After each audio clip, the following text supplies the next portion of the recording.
Mr. Speaker, I yield myself such time as I may consume. The gentleman is recognized.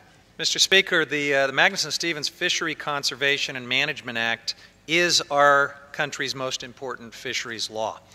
Magnuson is the framework for governing fishing in federal waters, which is big business in this country. The National Oceanic and Atmospheric Administration estimates that commercial and recreational fishing generates roughly $200 billion in economic value and supports 1.7 million jobs. This significant economic impact depends on sustainable management of fish stocks and protecting the ocean ecosystems on which they depend. Now, the 1996 and 2006 reauthorizations of Magnuson moved us in that direction after decades of overfishing had led to the collapse of fisheries and devastation for fishing communities in many parts of the country.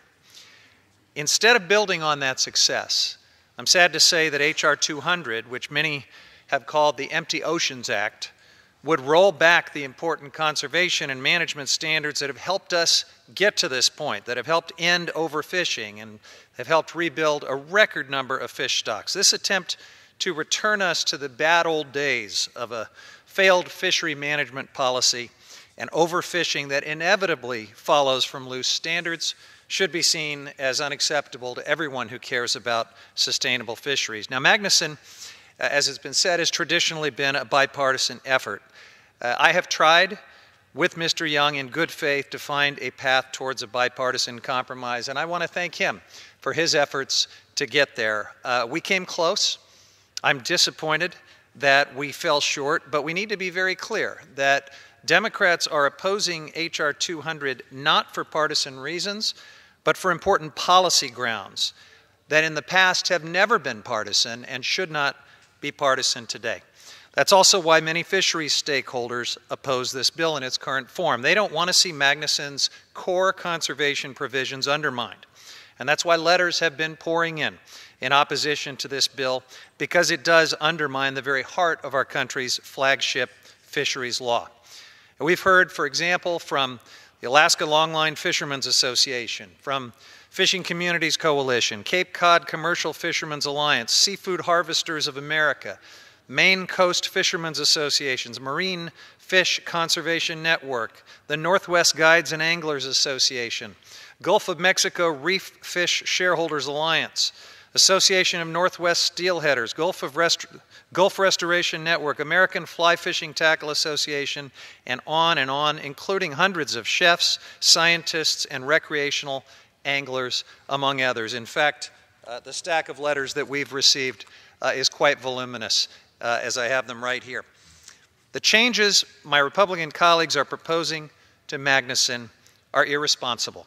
I'm disappointed that they are ignoring the concerns that have been expressed from so many stakeholders who are telling them to be more careful as we reauthorize this important bill. There's an old saying, if it ain't broke, don't fix it. And the bottom line with this Magnuson reauthorization is this: the law is working as intended. Reauthorization is important, but it shouldn't come at the expense of the law's core provisions that have made it so successful. Now, Mr. Speaker, I've offered an alternate amendment to reauthorize Magnuson. It contains constructive bipartisan ideas on how to best manage our fisheries by allowing for flexibility and modernizing aspects of fisheries management, but doing so without undermining the core provisions of the law. As an angler myself, who represents many commercial and recreational fishing interests in Northern California, I strongly believe there needs to be a bipartisan path forward, and I would still very much like to have meaningful discussions with my colleagues across the aisle to develop legislation in the spirit of previous bipartisan Magnuson reauthorizations while leaving the core conservation and management provisions intact. We can also make progress and do more to support recreational fishing interests, and we should do that together without sacrificing the science-based framework that is so important to the long-term sustainability of fisheries management. Unfortunately, H.R. 200 falls short in this regard, and I must request that my colleagues vote no on the bill in its current form. I reserve the balance of my time. Gentleman from California reserves.